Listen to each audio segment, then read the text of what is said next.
Yes, this video is about flipping storage units. Make sure you watch to the end.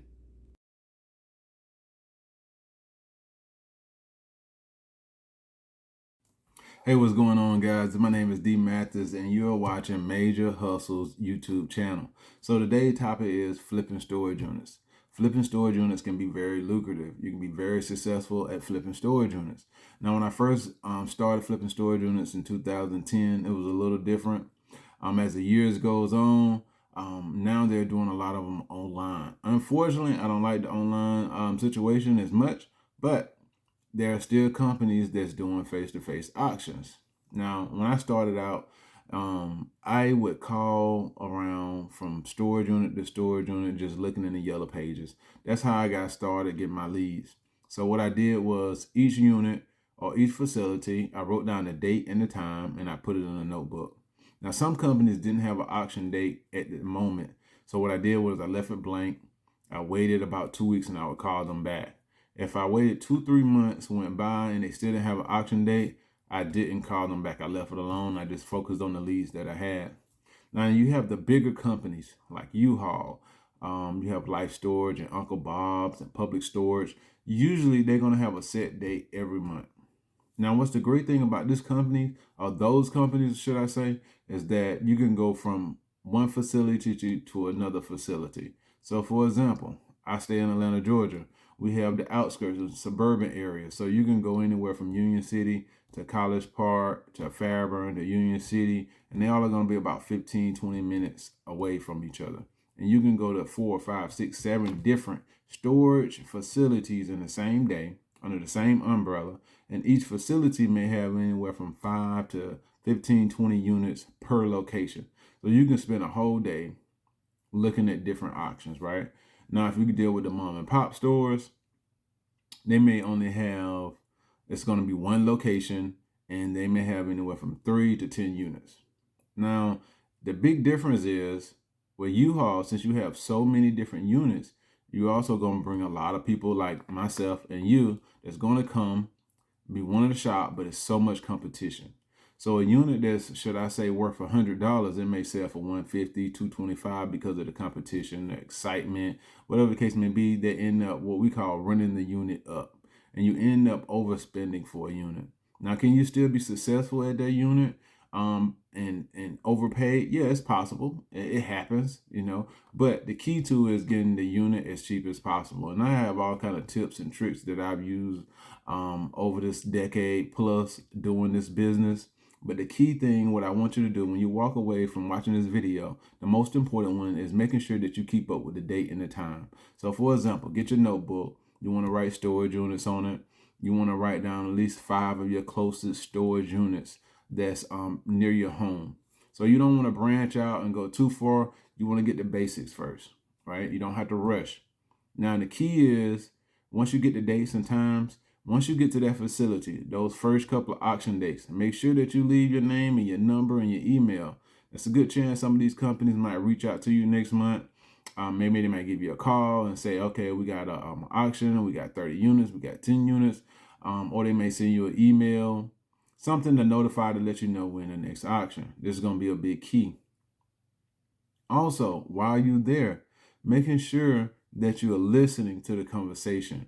Now, what we call it, where I'm from is called ear hustling. So it's going to be, tons of people there, and people are going to be conversating about all kind of things. Usually it's about storage units, something around that subject. So later on that day, they may have a different auction at a different company because one of the people like me and you could be discussing where they're going next. That's going to be key, right? And also the auctioneers, the people who sells the merchandise, they may say, well, we got 2 more units at another facility 15, 20 minutes away. So that's going to give you another lead. All that information is important. So the more auctions you have, the better chance you're able to win a unit and walk away with a lot of merchandise. Now, a lot of times people think, well, these units could be expensive. Do I have enough? Where will I get the help? Where am I going to load this stuff? There's so many different dynamics to this business, but the most important is you being there on time to make it to the auction. Some of the other things that you can figure out later after you win the unit. Now, one thing that's very important is making sure that you have plenty of cash. And you say, well, how much cash do you think I need to bring to an auction? Usually I tell people to bring anywhere from $200 to $500. Now, on your first auction, you don't necessarily have to buy anything. I suggest that you make sure you're just paying attention to what's going on. Just get your feet wet. Just because you have money in your pocket to burn don't mean that you have to spend it. Your first time, it can be just a learning experience. Listen, get a feel for how the thing goes. Now, over the years, they've been adding different options besides cash. Now, some of these facilities, you can use credit cards, you can use debit cards. Only problem is they will charge you a fee for using these cards. Usually it's anywhere from 3% to 5%. So it's not a big deal. So if you win a unit for $100, at max it's $105. Now each facility moves different. They have different rules, regulations, right? So for example, they're going to give you charge you a commission fee or a premium fee. So for example, if you win a unit for $100 and they have a 20% premium, now you have to pay $120. Some places charge tax. So on $100, it may be an extra $7, $8, $9, depending on what percentage. Also, some of them do deposits. The deposit could be anywhere from $50 to $100. So not only if you win a unit for $100, you may need an extra additional $50 to be able to secure the unit. Once you empty the unit out, it's pretty much not only all of the merchandise is moved out and pretty much swept out as well, then you will receive your deposit. The quicker you get the stuff out of the unit, the quicker you get your deposit back. It's pretty easy, right? Most facilities do not want you to use their trash cans, right? So you be mindful that when you win these units, some of the stuff will be trash. You may have to use your local apartment, you may have to use your house and get an extra trash can, because some of this stuff will be trash. You would not want it, but it comes with the business. Is there times where you will get a unit and it is all good stuff, it's all resellable stuff? Yes, it does happen. But be mindful that when you get these units, be mindful that you're going to throw some things away. You're going to donate some things are going to be trash, whatever the case may be. So just know that I do not want you to be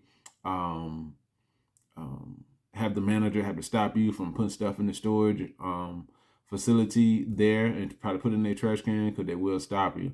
If you don't take everything out of the unit, they will ban you from that facility. So now you won't be able to come back and auction there anymore. So those are some of the key things that will make you a successful person when you're trying to flip storage units. I can go on and on about this business. So I just want to give you some of the core things, some of the things that you know you're going to need when you start flipping storage units. The next video that's attached to this, it'll be a video of me going to a storage unit in 2022.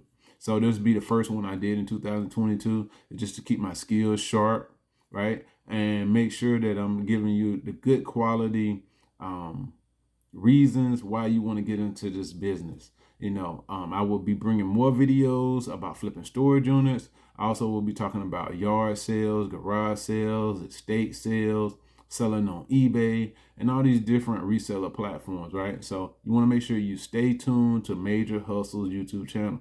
Thank you, and y'all have a great day. See how you can flip a storage unit. We had 3 units a day. It started out with 5 units, but of course, 2 people paid for the unit, so it knocked it down to 3 units. The first unit was trash. It sold for only $5. The second unit I won. I only paid $20 for the unit. I also had to pay a $40 deposit on the unit, so it'd be $60 total, plus tax when I cash out. Once I get it out, because I have my truck, it'll be done in 20-30 minutes. They'll give me the $40 deposit back. This third unit, it was a 10 by 30 unit. Because of the amount of people that was here, also factor in the price. Anytime you have more than 5 to 10 people, that's going to run the price up. Because of the size as well, it lets you know there was a lot of things inside of that unit. So that unit ended up selling for $200, which is exactly what I thought it was going to run for, without even getting a clear view of what was in it. Once I seen a couch and a refrigerator, and you was able to go in there deep and find more items that you possibly could sell on eBay, Mercari, Poshmark, 5 Mile, OffersUp, Craigslist, you're going to get your money back faster than you can think of, right? So this is the end of the story. I want you to follow me at Shoe Solutions 6. Y'all have a great day.